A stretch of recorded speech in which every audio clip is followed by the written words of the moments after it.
tôi một ngày có lúc bán phải chia một mùi phơi rồi. Ồ, chân ban của mùi phơi mơn này. Dạ. Trôi nó dừng cắt bị đám chăn ti màu. Bị đam dân ti pu phai vì. Ồ, dừng mơ thà bởi dừng trong ban pui bọc hết ná từ cắt mệt về màu. Dạ. Bông hết ấy trong mạch bóng báo dừng mình vô crop nâng mọt đâm tại mà đón. Vì ấp sâu phai. Ồ, chân tam bọt bị so là bọt cá xì coi dừng về đại bóng báo chấn. Vừa oi về phai tràn. Dạ, phai lọ. Pu vi ở smart. Ở smart hay là đi chết ở vi smart kia từ bên tầm màu tới pu đã tới sạch. Đầm nắm xoay chăn tí miền chủng nôn rọp liên đám để lợp tới đây cả sự cám và bọt chi chôn cam và chi dương. Hãy khi bọt ôn dưỡng đám tràn mền tên. Stir từ cột khai trong từ hải. Đầm bón nám miền đây cả sự cám đầm bón nước cứ tay từ miền đầm nắm chăn tí. Hai miền từng xoay chăn tí po lưỡng từng xoay chăn tí po cỏ hòm. Hãy bọt ôn dưỡng mùi chủng nôn tiết á. Dục sai từ bọt viết từ cháy thui chia là từ po sầm rải xem. ឃើញតែដំណាំស្វាយចន្ទទីនៅក្នុងចំការល្អរាប់ម៉ឺនដើមរាប់លានដើមបែបនេះបងប្អូនការដាំមិនមែនយកគ្រាប់ទៅដាំតែម្ដងទេបងប្អូនយើងប្រើប្រាស់នៅវិធីសាស្ត្រនៅក្នុងការបណ្ដុះកូនសិនទើបយកទៅដាំនៅក្នុងចំការបើតាមការពិតទៅវិធីសាស្ត្រងាយៗនៅក្នុងការដាំដំណាំស្វាយចន្ទទីនេះណាគ្រាន់តែដាក់គ្រាប់នៅលើដីនេះវាដុះបាត់ទៅហើយក៏ប៉ុន្តែដើម្បីឲ្យបានផលល្អវាមានសុខភាពល្អផ្ដល់ផលមកបានច្រើនហើយលឿនរហ័សទាន់ចិត្តណាតតែបណ្ដុះទៅតាមបច្ចេកទេសកសិកម្មឲ្យបានត្រឹមត្រូវជាក់ស្ដែងមិនត្រឹមតែបណ្ដុះឲ្យបានត្រឹមត្រូវទេឥឡូវនេះឆ្នៃមកដល់វិធីសាស្ត្រនៅក្នុងការកាត់ដើមវាដើម្បីបំបៅឲ្យឆាប់ដុះថែមទៀតវិធីសាស្ត្រនៅក្នុងការបំបៅដើមចន្ទទីឲ្យបានត្រឹមត្រូវហើយល្អឆាប់ដុះណាត្រូវបានបងស្រីគាត់ចែករំលែកមកច្បាស់ចំតែម្ដងបងប្អូនហើយមើលនៅកន្លែងថ្នាលបណ្ដុះរបស់គាត់ណាដល់កឲ្យបងប្អូនឲ្យសិតតែកូនចន្ទទីទាំងអស់នេះគឺសិតសឹងតែជាដើមស្វាយចន្ទទីដែលវាចាប់ផ្ដើមដុះនៅពេលដែលដាក់គ្រាប់ទៅបណ្ដុះនៅក្នុងដីក្នុងថង់ខ្មៅហ្នឹងណាក្នុងមួយថង់មួយគ្រាប់មានរាប់ពាន់ដើមជាដំណាក់កាលទី1ដើម្បីយកដើមទាំងអស់នោះមកកាត់ចុងរបស់វាចេញបូកបញ្ចូលជាមួយត្រួយដែលកាត់មកពីចំការណាហើយដើមទាំងអស់នេះគឺត្រូវបានបណ្ដុះចេញពីគ្រាប់ល្អថ្លោះដែលមិនមានដង្កូវស៊ីតែជាពូជធម្មតាទេដើម្បីទុកដាក់បំបៅជាមួយនឹងមែកចន្ទទីដែលកាត់ពីចំការដែលគាត់ជ្រើសរើសពូជណាដែលគាត់ចង់បានឬក៏ពូជណាដែលល្អ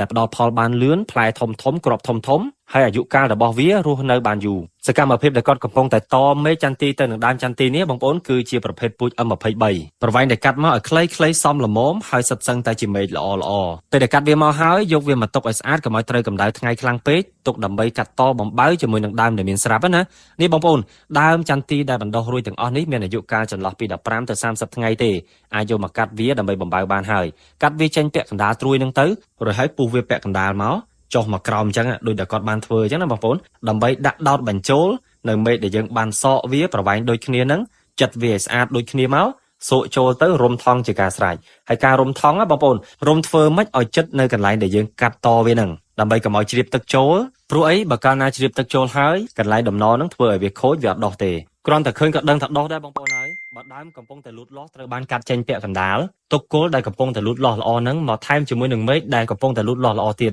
ដាក់បញ្ចូលគ្នារុំឲ្យចិត្តបែបនេះមិនយូរមិនឆាប់ទេតែប្រហែលថ្ងៃវានឹងខាំចូលគ្នាចាប់ផ្ដើមដោះឡើងតែម្ដងពេលដែលវាចាប់ផ្ដើមដោះណាត្រួយរបស់ស្វាយចន្ទទីហ្នឹងនឹងទម្លុះថង់ដែលរុំនឹងចេញពីខាងចុងទៅតែម្ដងធ្លុះហើយគឺចាប់ផ្ដើមលូតមែកលូតស្លឹកវាចេញមកម្ដងបន្តិចពីមួយថ្ងៃទៅមួយថ្ងៃរយៈពេលតែមួយអាទិត្យ10ថ្ងៃអីវាដោះហើយចន្លោះប្រហែលតែពី2ទៅ4ខែអាចយកទៅដាំនៅចំការបានហើយបងប្អូនយើងប្រកាសជាឆ្ងល់ហ៎និយាយតែរឿងកាត់តដកដាំហើយចុះអត់និយាយរឿងស្រោចទឹកទេ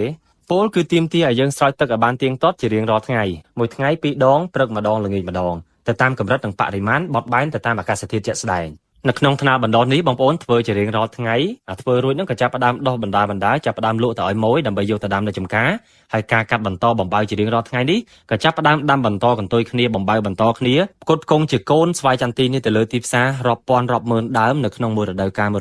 ក្នុងមួយថ្ងៃគាត់ធ្វើបាន6ទៅ700ដើមឯណោះគ្រាន់តែកាត់បំបៅកាត់ត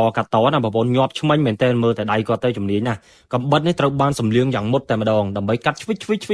មើលឲ្យជក់ចិត្តណាបងប្អូនគ្រាន់តែមើលឡើងចំហមាត់រយៈពេលមួយថ្ងៃហ្នឹងបាន6-700ដើមដោយមួយដើមបានឈ្នួលតម្លៃពលកម្មណា100ទៅ150រៀលដែរក្នុងមួយដើមអញ្ចឹង6-700ដើមយើងគិតមើលបានមួយថ្ងៃ6-7 ម៉ឺនអញ្ចឹងទៅអរគុណសម្រាប់ការតាមដានទស្ស